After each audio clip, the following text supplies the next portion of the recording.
রান্না করে আপনাদেরকে অনেক অনেক স্বাগত জানাই। তো কেমন আছেন বন্ধুরা? নিশ্চয়ই ভালো আছেন। তো আজকে আমার একদম একটা নতুন রেসিপি হলো পুরীর ক্ষীর।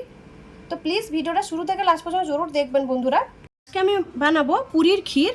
তো তার জন্য কী কী লাগছে আমি দেখিয়ে দিব। আমি এখানে নিয়েছি 1 চামচ তিল, টুকরো করা নারকেল নিয়েছি, নারকেলটার খোসাটা আমি ছাড়িয়ে নিয়েছি, খোসা ছাড়িয়ে পরিষ্কার করে নিয়েছি। এখানে লাগবে কাজু, আর এখানে নিয়েছি পোস্ত, 1 চামচ পোস্ত আছে। এখানে আছে বাদাম। আমি একটা গ্রাইন্ডার নিয়েছি, গ্রাইন্ডারে আমি দিয়ে দিব, নারকেলটা দিয়ে দিলাম, এবার পোস্তটা আমি দিয়ে দিচ্ছি, তিলটাও আমি দিয়ে দিলাম, বাদামটা আমি দিয়ে দিলাম, কাজুটাও আমি দিয়ে দিচ্ছি। এবার অল্প করে দুধ দিয়ে আমি এটাকে পেস্ট করে নিব। এবার আমি এখানে চিনি দিয়ে দিচ্ছি, মিষ্টির হিসাবে আমি চিনিটা দিয়ে দিলাম। এবার আমি আর অল্প করে দুধ দিয়ে দিয়েছি, এটাকে একটু পেস্ট করে নিব। আমি এখানে নিচে কেশর, কেশরটা আমি জলের মধ্যে ভিজিয়ে নিব। অল্প করে জল দিয়ে এটাকে ভিজিয়ে দিলাম আমি কেশরটাকে। আমি ক্ষীরের জন্য এখানে দুধটা বসিয়ে দিয়েছিলাম জাল দিতে। দেখুন দুধটা ফুটছে আমার। এবার জলে ভিজানো রাখার কেশরটা দিয়ে দিলাম। ড্রাই ফ্রুটটা যে পেস্ট করেছিলাম ড্রাই ফ্রুটটা ঢেলে দিচ্ছি আমি। এবার এটাকে নেড়ে দিব আমি। এটা অনেকটাই ভালো হয় খেতে, আর আমি যেই পদ্ধতিতে বানালাম আপনারা ট্রাই করবেন একবার। এখানে আমি অল্প করে ঘি দিচ্ছি, খুবই অল্প করে, 1/2 চামচের থেকেও অল্প ঘিটা দিলাম। এটাকে ভালো করে মিক্স করে নেব। এটা যতক্ষণ হচ্ছে আমি ময়দাটা রেডি করে নেব। এবার পুরির জন্য আমি এখানে নিয়েছি ময়দা। ময়দাটা এখানে আমি এই চামচে 3 চামচ ময়দা নিয়েছি, আর এই চামচে 2 চামচ এখানে সুজি নিয়েছি। বাটির মধ্যে সুজিটা ঢেলে দিয়েছি, এবার ময়দাটা আমি ঢেলে নিচ্ছি। এবার স্বাদ মতো নুনটা দিয়ে দিলাম, এবার অল্প করে আমি ঘি দিয়ে দিচ্ছি। এবার এটাকে ভালো করে মিক্স করে নিব, এভাবে ভালো করে একটু মিক্সটা করে নিব। এবার অল্প অল্প জল দিয়ে, এটা নর্মাল জল, গরম জল না, অল্প জল দিয়ে আমি এটাকে মেখে নিব। একটা ডো তৈরি করে নিব আমি। দেখুন আমি একটা ভালো করে ডো বানিয়ে নিয়েছি। তো 5 মিনিট আমি এটাকে ঢাকা দিয়ে আমি রেখে দিচ্ছি এইভাবে। এখানে কিছু ড্রাই ফ্রুট আমি কেটে রেখেছি, আমুলটা, তো এটা আমি দিয়ে দিচ্ছি আর মিক্স করে নিব।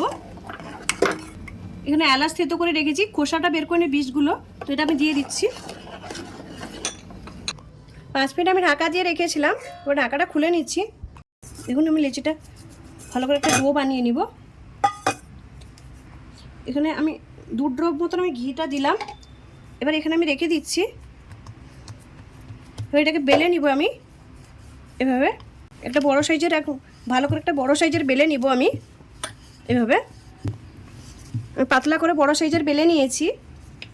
এই একটা ঢাকনা নিয়েছি আমি, এই ঢাকনাতে আমি গোল গোল করে কেটে নিব। আপনারা চাইলে বাটি থাকলে, ছোট বাটি থাকলে বাটিতেও কেটে নিতে পারেন। এভাবে এভাবে আমি কেটে নিচ্ছি।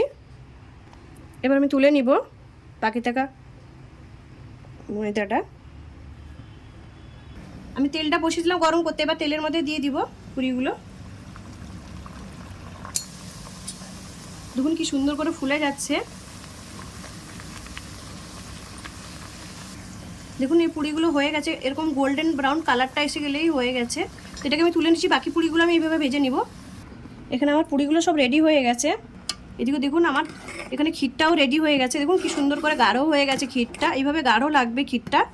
তো এটাকে আমি নামিয়ে নিচ্ছি। আমি একটা বাটির মধ্যে আমি পুরিগুলো দিয়ে দিচ্ছি, একটু এভাবে ফুটো করে নিব পুরিগুলোতে। এভাবে আমি ফুটো করে নিব সবগুলো। এবার যে আমি ক্ষীরটা তৈরি করেছিলাম এবার উপরে দিয়ে দিব আমি এভাবে। এটা অনেকটাই সুন্দর হয় খেতে। সবাই তো সব রকম মিষ্টি তৈরি করে, বানালাম, আপনারা একবার ট্রাই করবেন।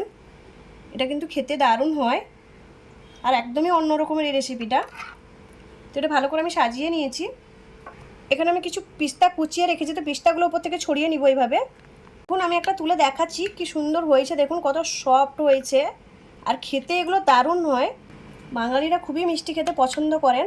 তো দেখুন কত সুন্দর হয়েছে। তো আমার পুরীর ক্ষীর রেডি হয়ে গেছে। তো এই রেসিপিটা যদি ভালো লাগে লাইক করুন, শেয়ার করুন, সাবস্ক্রাইব করুন, আর আমাকে কমেন্ট করে জানান আমার ক্ষীরের রেসিপিটা কেমন লাগলো।